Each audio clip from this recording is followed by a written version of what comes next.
Welcome to Talk About Topeka Live, coming to you from the Topeka Performing Arts Center in downtown Topeka. It's our Food Flair and Fun section of the show. We're going to be highlighting the Evel Knievel Museum, the one-of-a-kind museum in the country, and it's brought to you by The Break Room in downtown Topeka. I'm your host extraordinaire, Mr. Chris Schultz, and if I have to say extraordinaire, maybe it's true, maybe it's not. We don't know, but here you go. I've got Bruce Zimmerman. He's the director of the Evel Knievel Museum. And how you doing, Bruce? Hi, Chris. Thanks for being here. Thanks for having me. You know, this is so cool because from the moment, I go back a few years when they say the Evel Knievel Museum is going to be something that we're going to bring into Topeka, people started getting really excited about that, especially when they found out that it was going to be a one-of-a-kind thing. And, I remember looking out my window because my building's on Kansas Avenue, and I watched Doug Danger on the motorcycle as he was driving down Kansas right out by the Capitol building and flying over all those police cars. And that was so cool. And now you get to go and see that over at Topeka Harley-Davidson in the flesh, right? So let's talk a little bit about the how it became to be that we have the Evel Knievel Museum, a one-of-a-kind thing here in Topeka. Sure, yeah. It's what a blessing to have it here in Topeka. Mike Patterson, owner of Historic Harley-Davidson, is a very pivotal character in bringing the museum about. He's one of the co-founders of the museum. He talks about how we originally started to build a museum to honor Evel Knievel, and it turned out to be something that honors our entire community. I mean, we brought the one-of-a-kind Evel Knievel Museum to Topeka, and it's something the whole community can be proud of, and we're thrilled to have it here. So Mike Patterson is a co-founder. We have Mr. Lathan McKay is a co-founder. Lathan McKay is the primary collector of most of the artifacts that you see in the museum.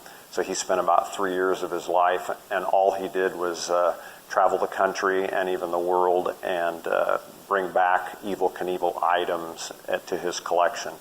And then we also have a third co-founder, a local attorney, Jim Kaplinger. And Jim came on board kind of late in the building of the museum, but he enabled us to collect some of the final artifacts to complete telling the story of Evel Knievel. So a little bit about Evel Knievel. If you were around in the 1970s, you know that arguably he was the most famous person, or as famous as anyone in the United States and perhaps the world. Motorcycle daredevil. And superhero to folks around the world. Everybody looked up to him. All of us kids took our bicycles out and tried to do jumps like Evel Knievel. Absolutely. One of the exhibits in the museum, we try to encourage people, if they have pictures of themselves in the 1970s emulating Evel, to bring those in. We'll blow them up, put them on the wall. I was reminded a few weeks ago that most of us kids did that, but we didn't want our parents to know, so we tried to keep the photographic evidence to a minimum, right? Yeah.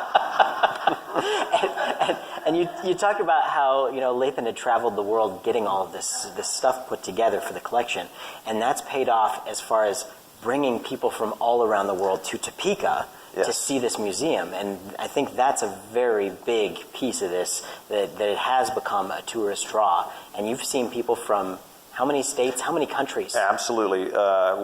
We brought people to our community from all 50 states within about 3 months of being open. Museum's open just a little over a year now. We're, I believe, at 45 countries now folks have come from. And we are averaging this summer visitors from a minimum of 14 states per day. We've got a lot of people per day. That's right, a lot of people coming from elsewhere to our community to see us. So. And it's a draw. People were thinking about where they were going to take their summer vacations. Yes. They came to Topeka because they wanted to go to the Evel Knievel Museum. That's right. It'll be their sole purpose. They'll come to Topeka, spend the night, at least one night, and tour the museum. Sure. It's very cool. So, and of course, I talked a little bit about that motorcycle jump thing. That's one of the big attractions at the museum. Yes. Because you can strap on the helmet and get on the bike, and it's like you were doing that jump that was right down Kansas Avenue over all those police cars. It was very cool. That's right, Chris. So yeah, not only are we telling Evel Knievel's story, so we tell the history of what he did, how he became who he became, but we also have a lot of interactive, so we're a very modern museum as far as that goes. And perhaps the crowning glory of the museum is the virtual reality motorcycle jump. So you get on a motorcycle, you sit on one of the Evel's original jump ramps, put on your virtual reality goggles, a headset. You're going to feel the wind blow as you accelerate, the motorcycle vibrates, and you get to do that jump in downtown Topeka over police cars. The city of Topeka got behind us and volunteered quite a few police cars for us to jump. So yes, I'm happy to report that Doug Danger, the daredevil that recreated that jump just for that exhibit in the museum, cleared it, no problem. No damage to any police cars. And yeah, so it's a great way. He used one of Evel Knievel's original motorcycles. It's a great way to experience what Evel Knievel did for his precarious living, yes. So cool. And so there are other features, and that's the one everybody talks about.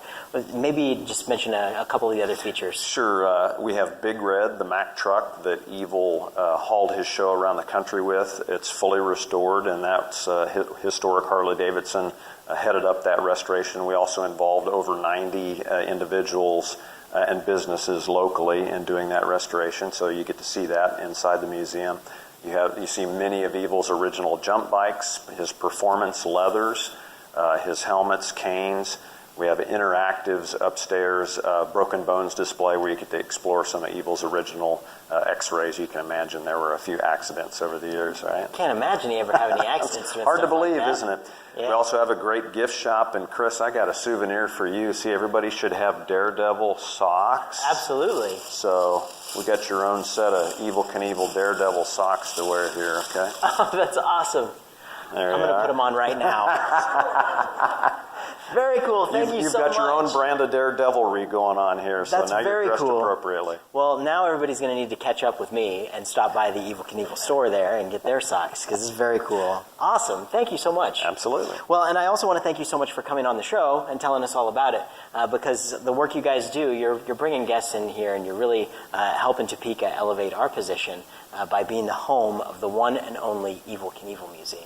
Yes. It's very cool. Thanks, Chris. You betcha. And now you want to find out some more information about that, you're going to check out their website, evelknievelmuseum.com. You know how you have to spell Evel Knievel, so make sure you spell it right. Check out the website, get all the information. Go down and see him at historic Harley-Davidson in Topeka here. I want to thank Bruce Zimmerman. Thank you so much for joining us on the show. And I'd also like to thank our sponsor of this segment, The Break Room. From comedy shows to special events and private parties, The Break Room is Topeka's best place to gather and make memories with friends. So check it out. That's breakroomdowntown.com. This is Talk About Topeka Live, and we'll see you next time, coming to you from the Topeka Performing Arts Center.